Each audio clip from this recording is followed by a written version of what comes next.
আমি ব্যক্তিটিকে আপনাদের দেখাই, যে ব্যক্তিটি কে। ভাই হলুদ টি শার্ট পরিয়ে যিনি আছেন, আমি ঘুরাচ্ছি, প্রত্যেকের দিকে ঘুরাবো। আমার লিভারেও হয়তো আক্রান্ত হয়েছে, আমার লিভার আক্রান্ত হয়েছে। তো আমি এই মুহূর্তে বলতে পারছি না, কারণ আমি অসত্য পথ অবলম্বন করে পলিটিক্স আমি করি না। এবার এই ভিডিওটা আপনাদের দেখাচ্ছি কিভাবে আসছে, আমার উপরে কিভাবে আক্রমণ করছে এবং আক্রমণ করে কিভাবে ফিরে যাচ্ছে, এটা দেখার দরকার।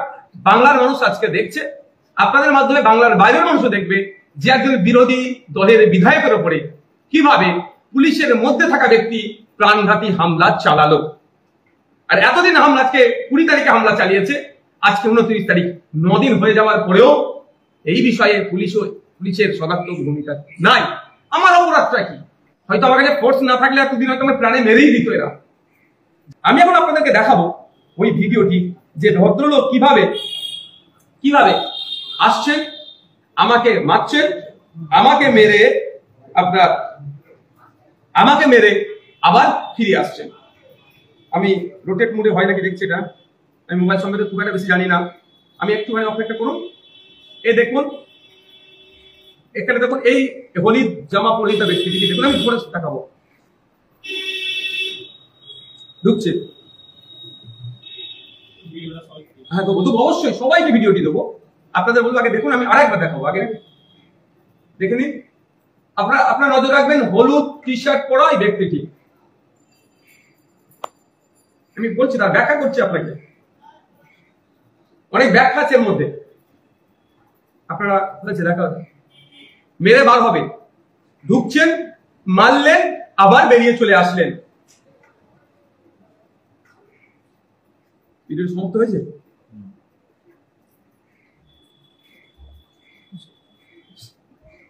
ভিডিওটি হয়েছে, ভিডিওটি দেব, আপনারা দেখবেন।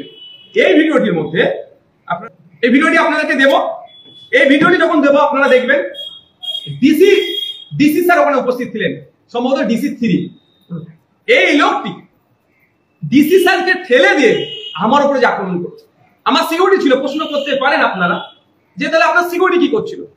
যখন দেখছে যে অশোক স্তম্ভ দিয়া স্টার চিহ্ন ডিসি, তারা এসপি র্যাঙ্কিং তারা অফিসার হয় গ্রামীণ এলাকাতে, শহরে আমরা ডিসি যাকে বলি, বা সিপি র্যাঙ্কে যারা অফিসার হয়, তো যখন ঢুকছে ডিসি কে যখন ধাক্কা মেরে দিয়ে উনি ঢুকছেন, নিশ্চিতভাবে এরা ভেবেছেন যে সিভিলে থাকলে ওরা হচ্ছে সিপি হতে পারে, বা মানে ওনার থেকেও বড় অফিসার।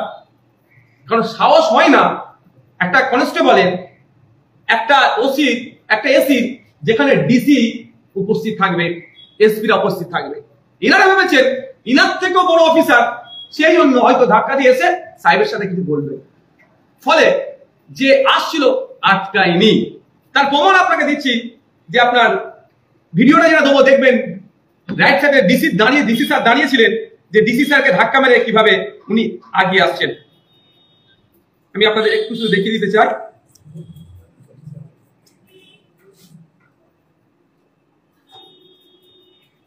এখানে আমার সামনে যিনি আছেন খাকি পোশাক, এটা ডিসি স্যার, এটা ধাক্কা মেরে ডিসি স্যারকে সরিয়ে দিলেন।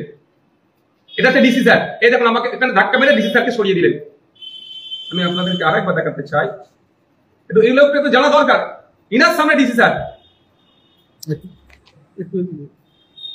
এরকম ঢুকছে, ওনার লেফট সাইডে আমার সিকিউরিটি, ওনার রাইট সাইডে এরকম দেখুন, ওনার রাইট সাইডে আমাদের রাজ্যের কলকাতা পুলিশের ডিসিটাকে ধাক্কা মেরে ঢুকে আমার উপরে হামলাটা চালিয়েছে। আর বার হবার রিয়াকশনটা একটু দেখুন, এই দেখুন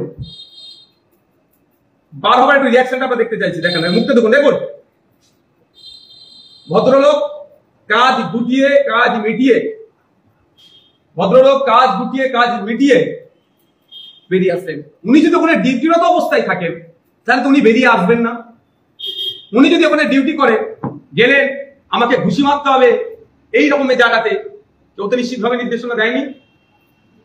নির্দেশনা দেয়নি কি দিয়েছে, ইনার তৎক্ষণিক রিটার্ন আসাতে একটা সন্দেহ হয়ে যাচ্ছে।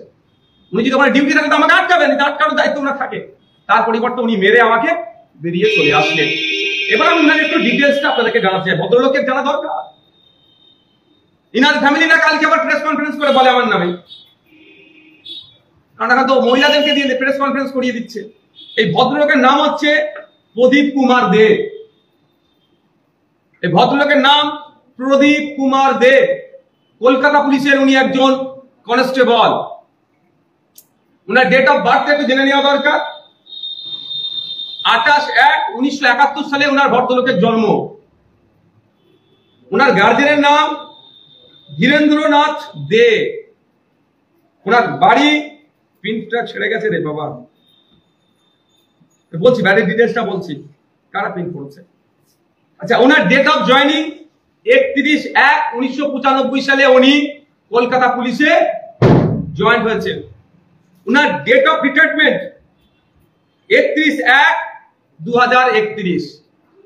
এই ভদ্রলোকের কোয়ালিফিকেশনটা জানা দরকার। একটা এমএলএ কে এসে ভাট করে মারছে, প্রাণঘাতী হামলা চালাচ্ছে, ভদ্রলোক মাধ্যমিকের গন্ডি পার করতে পারেননি। ওনার একটা কোয়ালিফিকেশন, আর কতটা কম বলে অপমান ওনাকে করবো না। ফোন নম্বরটা দেবো না, ওনার সাথে আমার আইনি লড়াই হবে। দেখুন, একজন নেতা যাকে আটকে রেখে যদি মনে করা হয় যে একটা দলকে নিশ্চিহ্ন করে দেওয়া হবে, তাহলে কিন্তু ভুল ধারণা। মমতা বন্দ্যোপাধ্যায় ঠিক এটা ভেবেছিল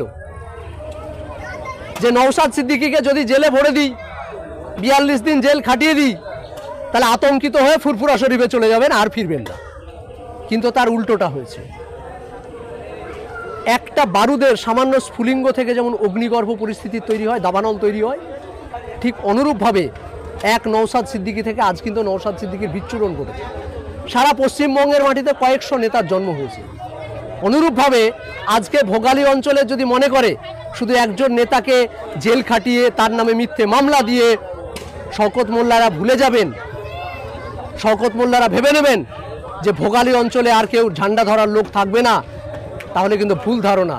আজকে দেখলেন কয়েকশো আমাদের কর্মী তারা এই ঝান্ডার তলে এত বড় একটা সফল সভা নামিয়ে দিয়েছেন। অর্থাৎ শুধু একজন নেতা কেন্দ্রিক ভোগালী অঞ্চল নয়, আজ তার জ্বলন্ত প্রমাণ। যেমনভাবে জ্বলন্ত প্রমাণ দিয়েছিলেন 2022-এ নওশাদ সিদ্দিকী। একজনকে শুধু জেলে ঢুকিয়ে একটা রাজনৈতিক দলকে শেষ করা যায় না। রাজনৈতিক দল হলো একটা আদর্শের লড়াই, রাজনৈতিক দল হলো একটা মতাদর্শের লড়াই। যে মতাদর্শের শিক্ষা নওশাদ সিদ্দিকী দিয়েছেন, যে মতাদর্শের শিক্ষা আব্বাস সিদ্দিকী দিয়েছেন, সেই আব্বাস সিদ্দিকী নওশাদ সিদ্দিকীর মতাদর্শকে প্রতিষ্ঠার লড়াই।